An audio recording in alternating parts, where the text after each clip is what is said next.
আসসালামু আলাইকুম, চলে আসলাম আরেকটি নতুন একটা ভিডিও নিয়ে। আজকে ভিডিও হবে অনারের প্যাড নিয়ে। এটা হচ্ছে অনারের লো রেঞ্জের মধ্যে একটি ভালো কম্প্যাক্ট সাইজের মধ্যে একটি প্যাড পাচ্ছেন মাত্র 12,999 টাকা প্যাডটি। সাধারণত আমরা এই বাজারের মধ্যে কোনো ব্র্যান্ডের প্যাড দেখতে পারি না, তো এই বাজারের মধ্যে এক কথায় বেস্ট চয়েস হবে, কারণ এটা ডিজাইন থেকে শুরু করে এভরিথিং খুবই লুকেটিভ এক কথায়। এটা আপনি হচ্ছে মেটাল বডি পাচ্ছেন, তো ডিউরেবিলিটি দিতে একদম ভালো।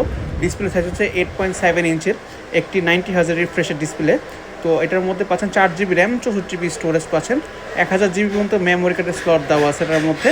তো ক্যামেরা পাচ্ছেন পিছনে 8 মেগাপিক্সেল ক্যামেরা, ফ্রন্টে হচ্ছে 5 মেগাপিক্সেল ক্যামেরা। আর প্রসেসর পাচ্ছেন স্ন্যাপড্রাগনের 680, যেটা 6 ন্যানোমিটার একটি প্রসেসর। 7020 mAh বিগ ব্যাটারি পাচ্ছেন, এটা 18 ওয়াট সাপোর্টেড এবং 10 ওয়াট রিভার্স চার্জিং করতে পারবেন। তো এক কথায় এই বাজারের মধ্যে একটা বেস্ট চয়েস হচ্ছে অনারের প্যাড X7। তো এই প্যাডটি নিতে হলে আমাদের অফিসিয়াল শোরুমে চলে আসবেন। এটার সাথে কিন্তু আমাদের একটা গিফট আছে, সেটা হচ্ছে আপনার কেস দেওয়া আছে এটাতে। তো নিতে হলে আমাদের অফিসিয়াল স্টোরে চলে আসবেন। অফিসিয়াল স্টোর হচ্ছে পুরান ঢাকা সদরঘাট গেটওয়াল শপিং সেন্টার, শপ নং 338, হিমেল টেলিকম। ধন্যবাদ।